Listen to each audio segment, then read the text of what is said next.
Mga mahal na kapatid,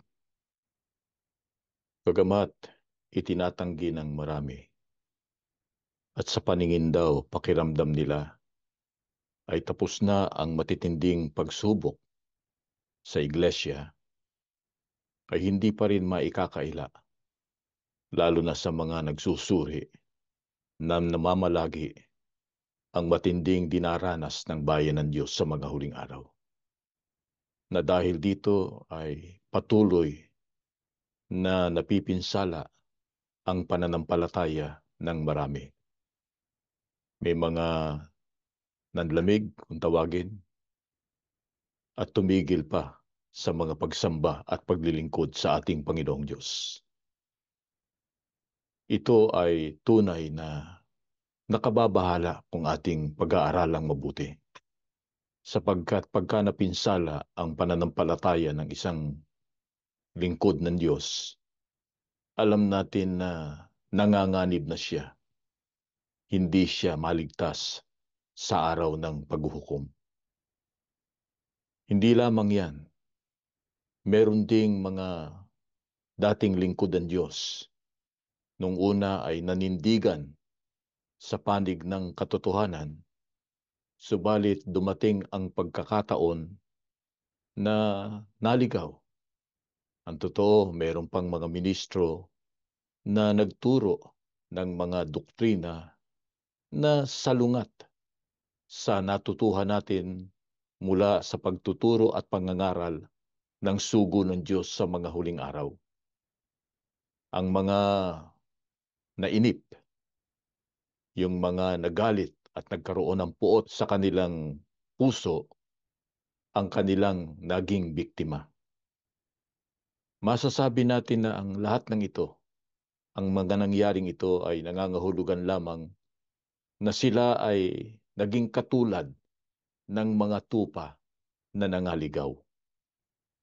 Sa kabilang banda, mga kapatid, ang ating Panginoong Sokristo na siyang pinakahuwaran at pinakamabuting halimbawa ng mabuting pastor ng mga tupa ay nagbigay ng kautusan na pangalagaan mabuti ang kanyang kawan, ang kanyang mga tupa, at kung may mga naliligaw, ay hanapin at ibalik sa dating kinalalagyan.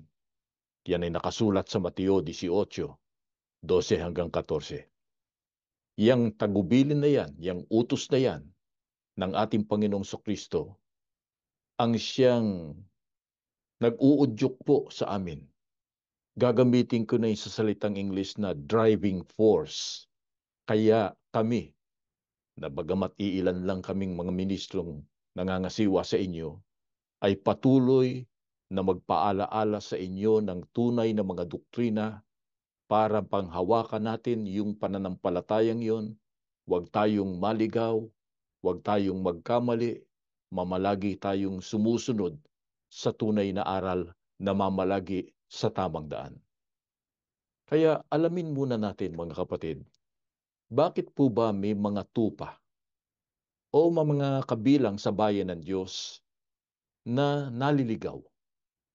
Pakinggan ninyo dito sa Ezekiel sa 34:2 hanggang 4. Ganito ang sabi: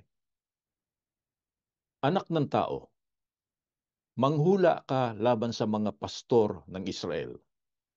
Manghula ka at yung sabihin sa kanila sa mga pastor, ganito ang sabi ng Panginoong Diyos: Sa aba ng mga pastor ng Israel na pinakakain ang kanilang sarili, hindi baga dapat pakanin ng mga pastor ang mga tupa? Kayo'y nagsisikain ng gatas at kayo nangananamit sa inyo ng lana, inyong pinapatay ang mga pinataba, ngunit hindi niyo pinakakain ang mga tupa. Hindi ninyo pinalakas ang payat, o inyo mang pinagaling ang may sakit, o inyo mang tinalian ang may bali, o inyo mang ibinalik ang iniligaw, o inyo mang hinanap ang nawala, kundi inyong pinagpunuang may karahasan at may kahigpitan. Tandaan lang muna natin, mga kapatid, na ang pangunahing tungkulin ng mga pastor sa kawan ay pangalagaan sila. pakanin yung mga tupa. Pero kung inyong napansin sa ating binasa, yung mga pastor na inilagay ng Diyos para mangalaga sa kanyang mga tupa ay hindi pinakain, hindi inalagaan yung mga tupa. Sa halip, ang pinakain lang yung kanilang sarili. Kinain niya ang gatas, pati na yung mga pinataba, at ginamit yung balat at yung mga balahibo bilang kanilang mga damit o pananamit. Sa makatwid, itong mga tinutukoy ditong mga pastor, mga tagapag-alaga, sinamantala nila yung kanilang mga inaalagaan. Lalo na ngayon anyang matataba. Sinamantala nila. Sa makatwid, ginamit nila para sa kanilang sariling kapakanan, para sa kanilang sarili. Kaya, ano ang sabi ng Biblia? Yun nga, yung mga tupang yan, naging dahilan para sa ganon yung mga tupa ay mga ligaw at mga wala. Ngayon, kung yang narinig ninyong yan sa mga talatang ito ay familiar sa inyong pandinig, sa ating isipan, hindi natin dapat ipagtaka. Sabi pa nga rito, sa halip na hanapin yung mga nawala, sa halip na palakasin yung mga payat, sa halip na pagalingin yung mga may sakit, sa halip na talian yung may mga bali, ibig sabihin, yung may mga problema na at may mga kapansanan, pinamunuan pa nila ng may karahasan at may kahigpitan. Sa makatid, naging marahas pa. Ewan ko kung naranasan niyo yung karahasan. Ngayon mga kapatid, ano pa ang lalong malaking kasalanan na nagawa ng mga pastor sa Israel? Ano ang lalong malaking kasalanang nagagawa noong mga tagapag-alaga ng mga tupa? Dito po naman sa Jeremias sa 50, ang talata ay 6. Ang aking bayan ay naging gaya ng nawalang tupa. Iniligaw sila ng kanilang mga pastor. Sila'y inilihis sa mga bundok. Sila'y nagseparoon sa burol mula sa bundok. Kanilang nalimutan ang kanilang pahingahang dako. Alam niyo mga kapatid, kahit nung araw pa, at masasabi nating hanggang ngayon, may mga tupa na naliligaw at ang masama, ang nagligaw pa at nagliligaw sa kanila ay mismong mga pastor o yung dapat mag-alaga sa kanila. Pero ang nagbabasa natin tungkol sa mga tupa, tungkol sa kawan, alin ba yung mga tupa? Bueno, alam na natin na yung tinutukoy ng mga tupa sa Israel, yun ang mga kabilang sa bayang Israel. Ngayon, sa panahong Kristiyano naman, yun po ang kabilang sa iglesia. At alam naman natin na ang panahong Kristiyano ay nababahagi pa rin sa ilang bahagi. Yung pinakahuli, alin yung mga tupa? Kung inyong natatandaan ang isang hula na malimit nating marinig at yun ay nasa doktrina, yung nakasulat sa Juan 10:16, sinabi ng ating Panginoong Kristo na mayroon akong ibang mga tupa hindi sa kulungang ito, hindi kabilang dun sa unang iglesia. Sila anya'y tatawagin ko at dadalin ko sila at sila'y magiging isang kawan. Alam natin na yan ay tumutukoy sa mga kaanib sa iglesia sa mga huling araw. Sa makatwid, ang mga tupa ngayon, yun ang kaanib sa iglesia. Pero kung inyong napansin, ang sentimiento ng Panginoong Diyos, yung mga pastor na inilagay niya para mangalaga, magpakain doon sa mga tupa, ay hindi inalagaan yung kanilang mga tupa. Sa halip, sila pa ang nagligaw. Isipin mo yung pastor, iligaw yung mga tupa. Kaya sa ano itinulad ng Biblia, mismo ng ating Panginoong Kristo, yung mga pastor na nagligaw sa mga tupa at yung mga tupa na kanilang iniligaw. Dito po naman sa Mateo, sa 15, ang talata ay 14. Pabayaan niyo sila. Sila'y mga bulag na taga-akay. At kung ang bulag ay umakay sa bulag, ay kapwa sila mga huhulog sa hukay. Ano po ang tawag at pagpapakilala ng ating Panginoong Sukristo doon sa mga pastor na nagliligaw doon sa kanilang mga inaalagaang mga tupa? At gayon din doon sa mga tupa. Ang sabi ng ating Panginoong Sukristo, yung bulagan niya umaakay sa bulag. Sa mga kapatid, bulag, inaakay ng bulag.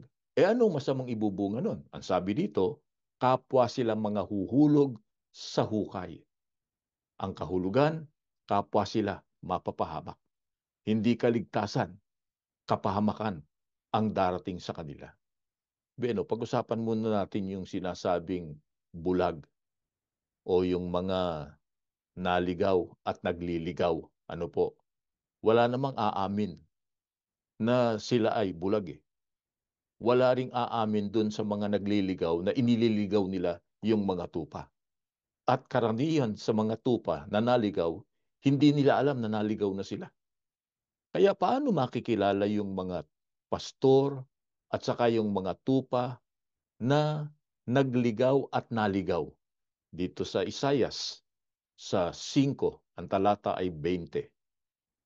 Saan ba nila na nagsisitawag ng mabuti ay masama at ang masama ay mabuti, na inaaring dilim ang liwanag at liwanag ang dilim, na inaaring mapait ang matamis at matamis ang mapait. Ayon dito sa ating binasa, yung mga nagligaw at mga naligaw, makikilala yun. Bakit po? Nabaligtad na ang isipan eh. Anong katunayang nabaligtad na ang isipan?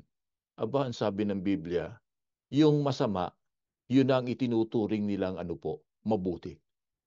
Yun namang mabuti, yun naman ang itinuturing nila ano, na masama. Yun anyang liwanag, siyang itinuturing nilang dilim. At yung dilim, yun naman ang kanilang sinasabing liwanag. Yung mapait, yun ang matamis. Yung matamis para sa kanila, yun ang mapait. Mabuti, kumuha tayo ng ilang halimbawa ng ganyang pangyayari. Halimbawa, yung mabuti, tinatawag nilang masama at yung masama, tinatawag nilang mabuti. Alam niyo mga kapatid, nakalulungkot. Akala ng iba, wala na yon. Pero yung bang bautismuhan ang isang tao na hindi pa naman sumasampalataya o hindi lubos na nakaunawa ng doktrina at malamang kulang sa doktrina. Para dun sa nagbautismo, mabuti yun.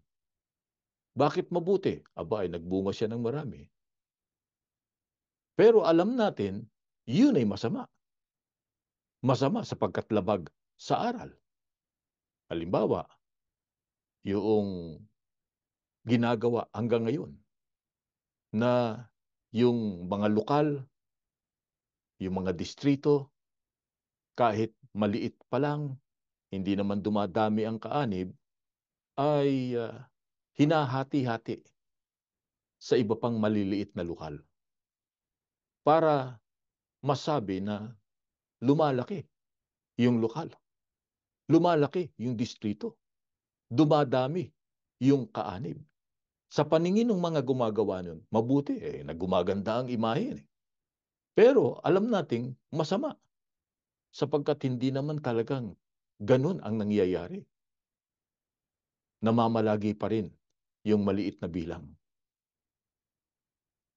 Mga kapatid, anong katunayang masama yun? Ito, makapagpapatuto sa inyo. Yung mga nasa labas ng Pilipinas, lalo sa labas ng Pilipinas, doon sa Australia, halimbawa, ano po, at kahit dito sa Amerika, sa ilang bahagi rito sa Amerika, mayroong mga lokal na binahabahagi sa iba pang mga lokal. Pagkatapos, ibinalik din doon sa dating kinabibilangang lokal. Bagamat na malagi yung pangalan ng mga additional na lokal na yon. Pero ibinalik dahil hindi na makaya nung maliliit na lokal ang magrenta ng kanilang sariling dako na pagsasambahan. Hindi ba yan ay masama? Pero sa paningin ng mga gumawa, mabuti. Ano po?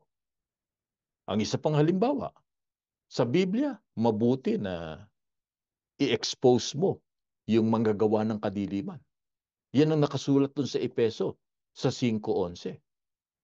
Pero doon sa mga nasasaktan, minamasama nila yun. Minamasama nila para sa kanila. Masama itong taong ito. Bakit nagtatanong ito? Bakit nagre-report ito? Bakit sinasabi niya ang mga nangyayari? Nakasisiraan niya sa bayan ng Panginoong Diyos. Sa makapid, yung mabuti naging masama. Yung masama, yun ang mabuti. Natatandaan niyo pa ba mga kapatid, yung mga nagdaang panahon na kapag ang isang kapatid ay nanlalamig, nanghihina sa pananampalataya, o kaya may mga katanungan sa kanyang isipan, may mga pagdududa, o kung tawagin ay natitisod, ang pinakamabuting gawin, gaya ng ating nalalaman, ay alagaan pa rin yung kapatid na yun.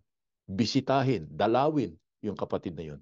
Meron pang ang tuntunin dyan eh. Unang-unang dadalaw, yung katiwala. Hindi po ba?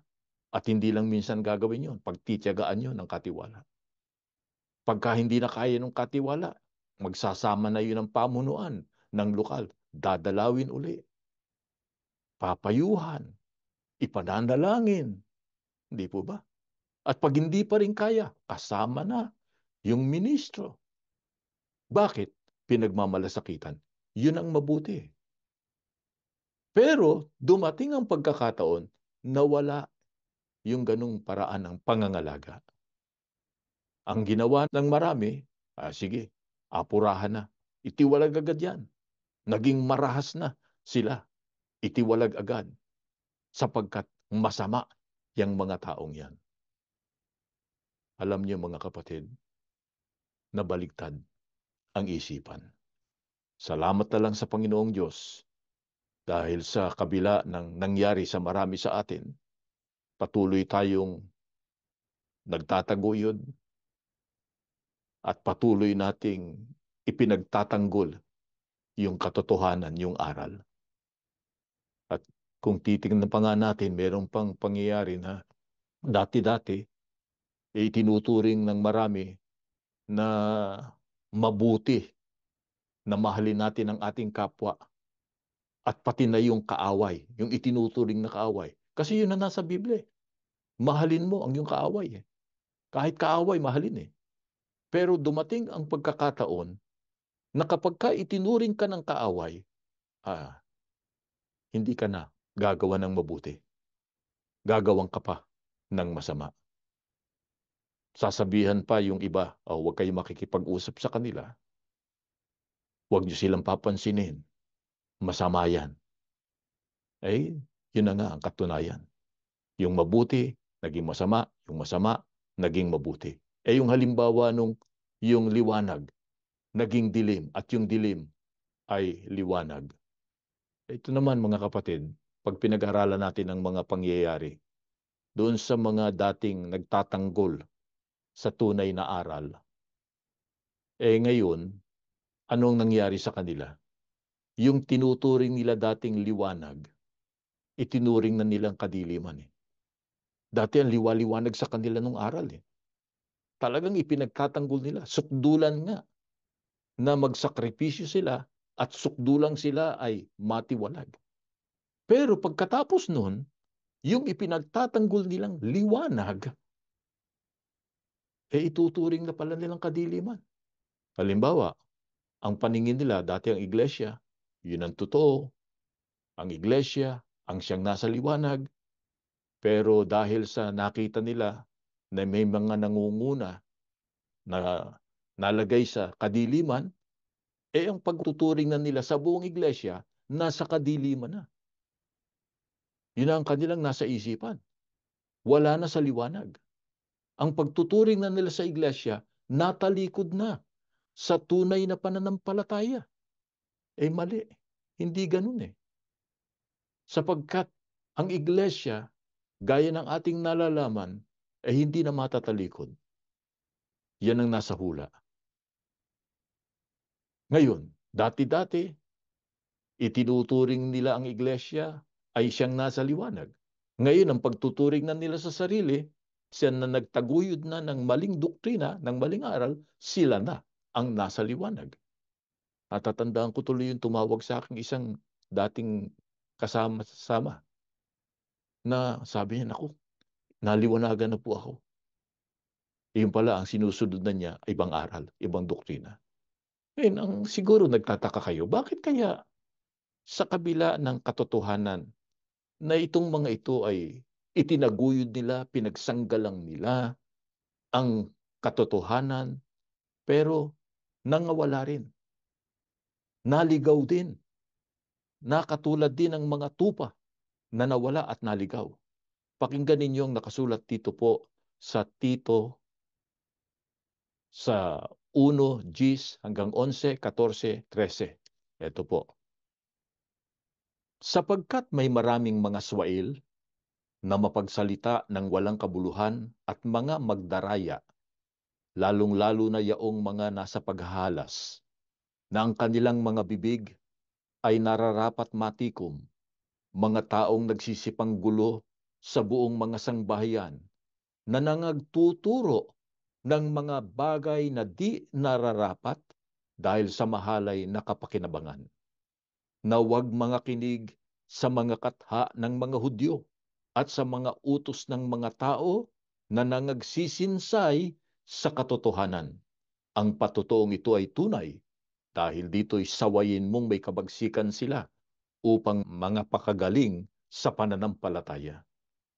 Sa mga kapatid, kaya pala mayroong mga casualties na tinatawag kahit doon sa mga nanindigan muna nung una sa panig ng katotohanan, eh sapagkat anya may dumating na mga mangdaraya, nagsasalita ng walang kabuluhan, na ginugulo yung mga sambahayan, nagtuturoan niya ng mga bagay na hindi nararapat ituro. At ang lalong masama, nagtuturo sila dahil sa mahalay na kapakinabangan. E ano ba yung mga maling tinuturo nila? Gaya ng mga katha-katha na doktrina. Yung mga utos-anya ng tao. Yung mga bagay na itinuturo na sinsay o salungat doon sa katotohanan, doon sa tunay na aral. Kaya may tagubilin. Anong dapat gawin sa ganyang uri ng mga tagapagturo? Ang sabi nga sawayin anya ninyong may kabagsikan para sila ay baka sakaling gumaling pa at magbalik sa katotohanan. Alam niyo mga kapatid, yan ang dahilan kaya may pagkakataon na nagiging, sabi nga very vocal kami sa pagsasabi ng mga mali na ginagawa ng iba. Hindi namin papayagan na makalampas yung ganong mga bagay. Kasi alam niyo, ang pagtuturo ng mali, dalawang bagay yan eh. Yung magturo ka talaga ng ibang aral, o kaya ituro mo yung aral, pero mali na ang paraan ng pagtuturo. Namamali na dahil sa maling aplikasyon, dahil sa maling pagpapakahulugan dun sa aral. Kaya yun, itinutuwid agad namin. Sinasabi agad namin, sukdulang magalit sila. Natatandaan ko, merong isang ministro na tumawag sa akin noon. Sabi sa akin, Kajun, salamat na lang po sa Diyos sapagkat merong pang katulad natin na namamalaging nagtuturo ng tunay na aral. Itinatagoy yung tunay na aral. Eh yun po anyang mga ibang mga dating kasama natin, nangaligaw na eh. Eh sabi ko, nga nakakalungkot ka ako. Kaya nga kako, mayroon akong inihahandang leksyon ngayon na salig dun sa mga natutuhan natin sa Sugo at sa kapatid na Iranyo Manalo tungkol sa tunay na kahulugan ng ganitong mga talata at kung ano talaga ang tunay na aral tungkol sa ganitong doktrina. Ituturo ko agad kako. Ang sabi sa akin ng ministrong yon, hindi ko nababanggitin, sabi niya, naku, Kajon, kung pwede ho, huwag muna. Huwag muna nating ituro. Sabi ko, bakit hindi natin ituturo? Baka ho, magkabahagi pa tayo. Ano baka ako nangyayari? Hindi ba't nagkakabahabahagi na? Hindi ba't may mga naliligaw na? Eh, sa mga kapatid, ayaw. Ang mangyayari ngayon, marami ang mga nadadaya. Maraming nadaya. Yung hindi matatag talaga sa doktrina. Ako'y nagpapasalamat sa Diyos sa matatag kayo sa doktrina. Ang totoo, meron pa akong nakikitang dumadalo ngayon sa atin na hindi pa iglesia ni Kristo. Dahil hindi naman siya pwedeng bautismuhan pa sa kalagayan natin ngayon. Pero mukhang napakatatag na sa paninindigan sa tama. Nakakaya niya na dalhin kahit yung mga pagsubok at yung mga nangyayari.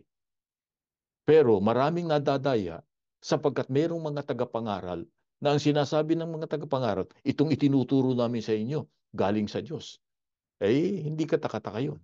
Sapagkat pagka binasa natin yun nasa Ezekiel 22, ang talata ay 28, ang sabi ng Panginoon, itong mga taong ito sinasabi nilang ito ang sinabi ng Panginoon, pero wala naman akong sinasabi.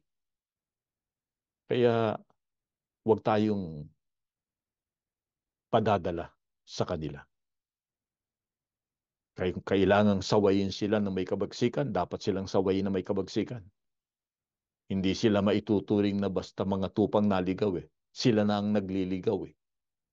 Sabi nga ng Biblia, mabuti pa diyan sa mga taong yan na hindi nakaunawa ng katotohanan at hindi naliwanagan. Kaysa pagkatapos na malaman ng katotohanan at maliwanagan, ay nangaligaw. Ngayon, puntahan natin yung tamang paraan na dapat gawin ng mga pastor, katumbas ng mga ministro, sa mga nagiging biktima.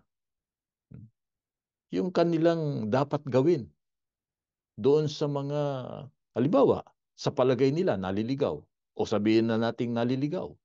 Anong dapat gawin ng tunay na pastor at tunay na tagapag-alaga? Pansinin niyo ang sabi ng apostol si Pablo. Dito po sa ikalawang Timoteo sa 2:24 at 25. At ang alipin ng Panginoon ay hindi nararapat na makipagtalo, kundi maamo sa lahat, sapat na makapagturo, matiisin, nasawaying may kaamuan ang mga nagsisalangsang, baka sakaling sila'y pagkalooban ng Diyos ng pagsisisi sa ikaalam ng katotohanan. Sana naririnig po ito noong mga pastor, noong mga tagapag-alaga sa mga tupa ng Panginoong Diyos. Ang sabi ng Biblia, hindi dapat mapakipagtalo, kundi maamo sa lahat. Hindi siya namimili. Ano po? Maamo siya sa lahat. Sapat na makapagturo. Matiisin anya. Hindi mainitin ang ulo, hindi mainipin. Matiisin. Paano makikilala yung ganyang uri ng pastor o ministro? Ang sabi ng Biblia, sinasaway niyang may kaamuan yung mga nagsisalangsang. Pansinin niyo, sumasalangsang na.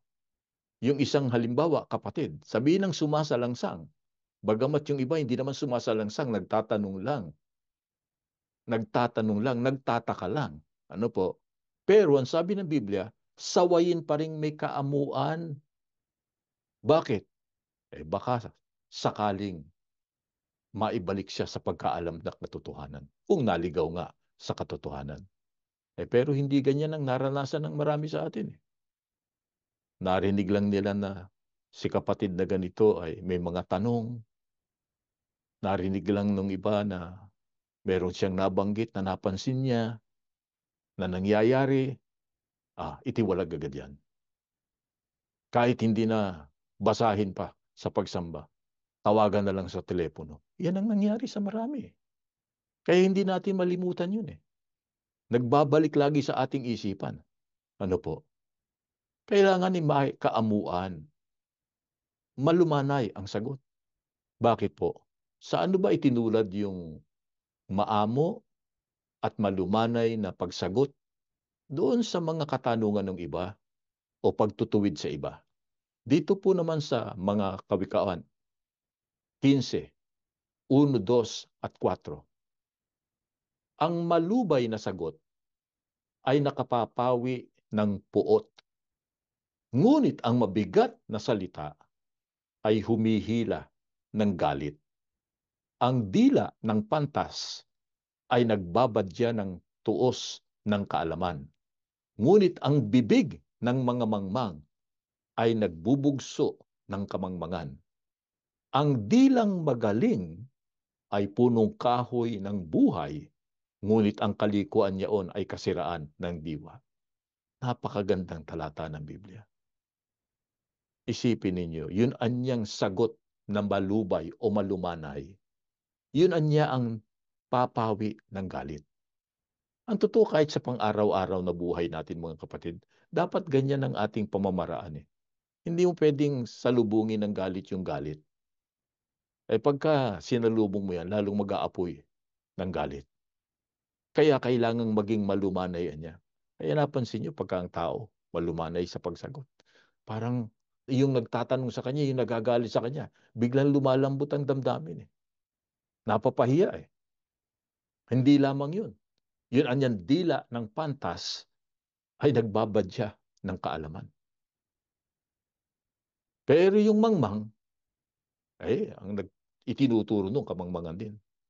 Kaya sa ano itinulad yung maayos na pagsagot, maayos na pagpapayo? Ang sabi ng Biblia, ang dilang magaling ay punong kahoy anya ng buhay. Sipin nyo. Punong kahoy ng buhay. Yung dilang magaling. Hindi ganyan ang naranasan ng marami. Alam natin, ang nangyari, tagpas dito, tagpas doon, galit dito, galit doon, hindi na maayos. Kaya hindi rin maayos yung bayan ng Diyos. Pero huwag tayong mawawalan ng pag-asa. Bakit po? Ano ba ang gagawin ng Diyos? Doon sa mga pastor na sa halip na pangalagaang mabuti yung kawan, pakanin yung mga tupa, ginawan pa nila ng masama. Pinabayaan nila at pinagsamantalahan pa. Balikan natin ang Ezekiel. Dito naman sa 34, ang talata po ay 7 hanggang 10. Kaya't kayong mga pastor, pakinggan nyo ang salita ng Panginoon. Buhay ako, sabi ng Panginoong Diyos.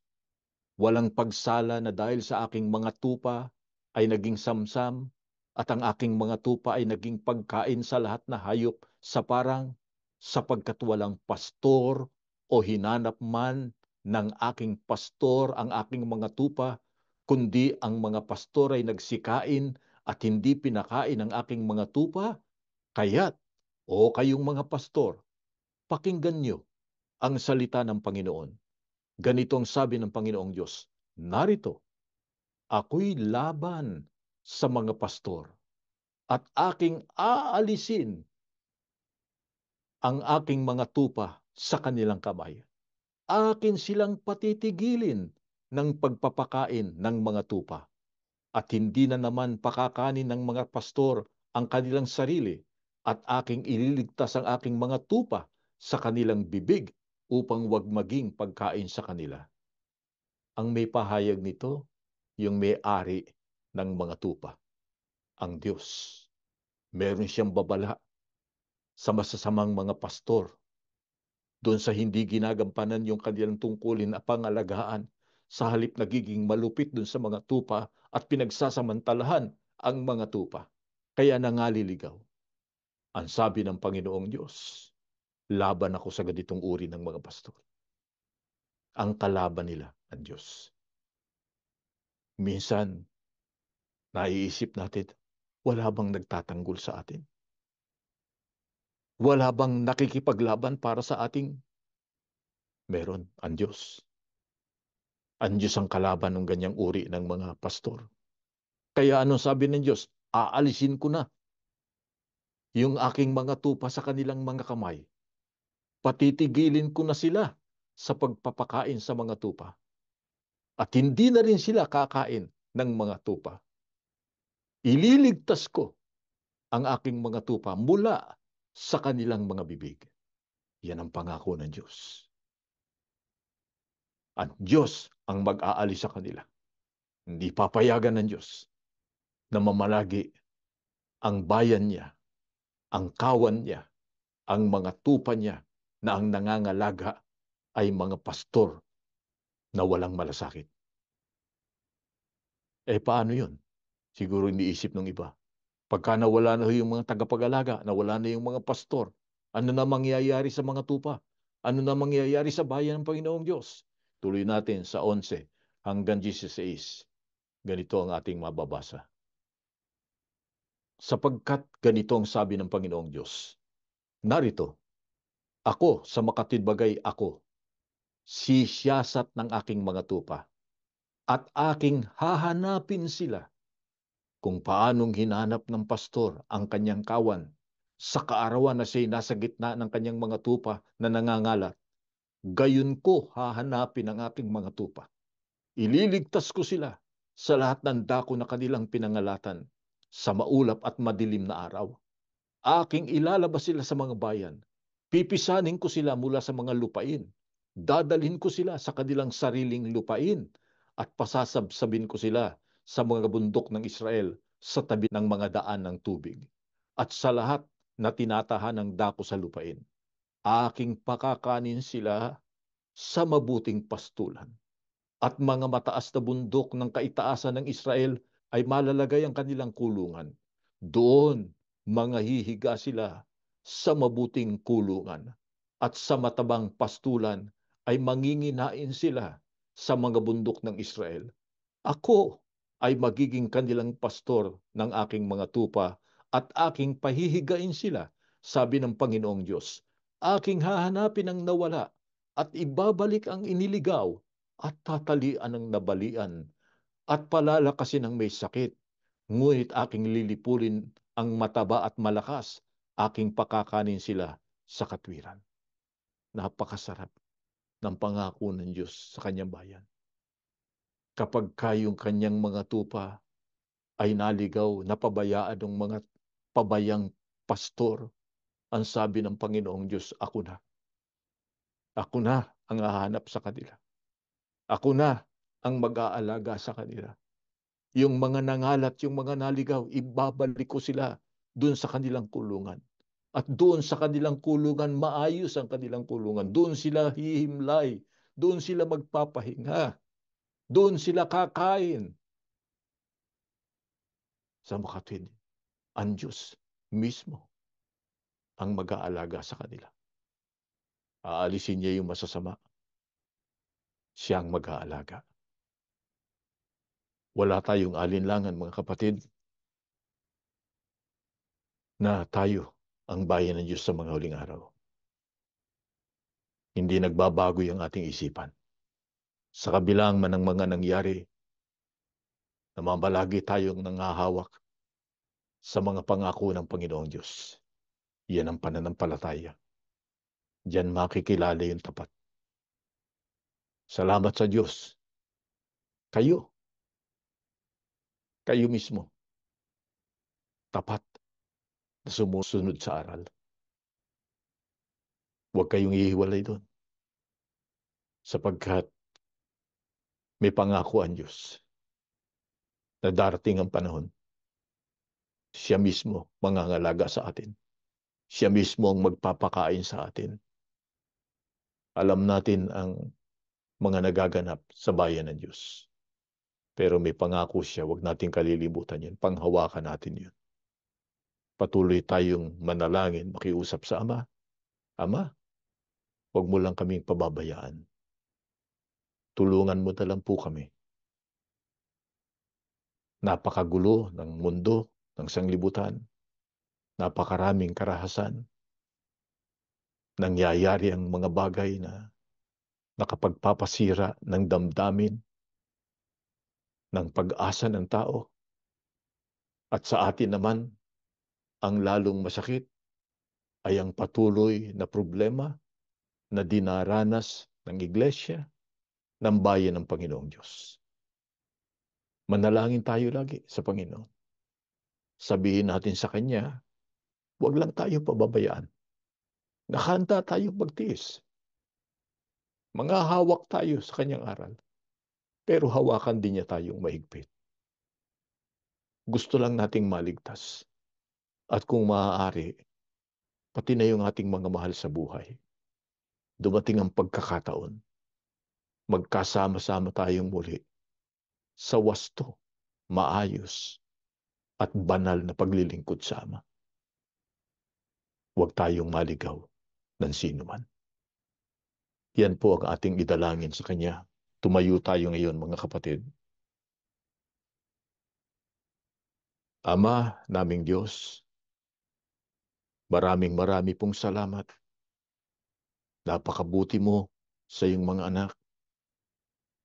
Bagamat itinulot mo na dumaan kami at patuloy pang dumaan sa matinding pagsubok, nariyan ka naman lagi, nagtuturo sa amin kung anong dapat namin gawin. Umaakay sa iyong mga anak para wag kaming maligaw, makapanghawa kami sa panig ng iyong katotohanan upang magtamo ng kaligtasan sa araw po ng paghukom. Dahil dito, Ama, nagpupuri kami sa iyo. Dinadakila ka po ng aming kaluluwa. Hindi man kami karapat-dapat sapagkat nagkakamali rin kami, nagkakasala. Gayunpaman, namamalagi ang pag-ibig mo sa amin, ang pagmamalasakit mo sa iyong mga lingkod. At yun naman ang lagi naming pakiusap sa iyo. Pagtiyagaan mo kami, Ama. Ang totoo, marami na po ang nagtakwil sa amin. Kilala mo kung sino sila. Ang iba pa nga, hindi lamang yung aming mga kapatid at mga kaibigan, kundi mismong aming mga mahal sa buhay. Gayunpaman, matitiis namin ang lahat. Wag lang po, wag lang, Ama, ikaw ang magtakwil sa amin. Wag mo kaming bibitawan, Panginoon. Kami naman nakaandang kumapit ng mahigpit sa iyo. Huwag mong ipahintulot na maligaw ang sino man sa amin. Gusto naming makarating sa iyong piling. Kaya lalahanin mo kami, patatagin mo kami sa pananampalataya. Dagdagan mo pa kami ng pagtitiis, ng pagtitiwala sa iyong kapangyarihan. Manalig kami't panghawakan namin ang iyong mga pangako na hindi mo pababayaan ang iyong bayan. Ama, nag-aantabay kami, naghihintay ang iyong mga lingkod. Huwag mong pahintulot na mawalan pa kami ng pag-asa gaya ng nangyari sa iba. Alalahanin mo kami sa tuwi na. Alam mo po na hindi madali ang mabuhay sa mundong ito sapagkat bukod sa matinding pagsubok na dinaranas ng aming pananampalataya, nariyan pa ang iba't ibang uri ng suliranin na dumadalaw sa pamilya. Panginoon, alalahanin mo kami. Pati na po ang aming sambahayan, ang aming mga anak, lagi silang kasama sa aming panalangin. Palibasa, wala namang kimikaya sa aming sarili. Alam naming darating ang panahon. Maiiwan namin sila. Pero Panginoon, sa iyo namin sila iiwan. Huwag mo silang bibitawan kahit anong mangyari sa mundong ito. Ikaw ang kasama nila. Ibigay mo sa kanilang mabuting kapalaran para sa ganun sa araw ng paghukom. Magkita-kita kaming magmana ng kaligtasan. Jesus na aming Panginoon. Nakikiusap kami sa iyo. Alalahanin mo ang iyong mga lingkod. Alalahanin mo ang iyong iglesia. Alalahanin mo ang mga napipinsala ang pananampalataya. Para mo ng awa, ipagmakaawa mo sa Diyos, sa ating Ama, ang pangangailangan ng bayan mo upang ang bayan mo'y maibalik sa dati nitong kalagayan. Ama, patuloy mong padaluyin ang biyaya sa aming buhay. Sa araw-araw, abutin mo rin ang mga may karamdaman. Ang iba sa kanila malubha ang sakit. Pero walang imposible sa iyo. Kayang-kaya mo silang pagalingin. Tulungan mo po sana sila. Alalahanin mo ang lahat ng iyong mga lingkod. Ibigay ang lunas sa aming mga suliranin. Higit sa lahat, gawin mo kaming tapat na naglilingkod sa iyo.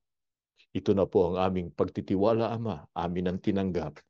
Sa pangalan po ni Jesus, aming tagapagligtas. Amen.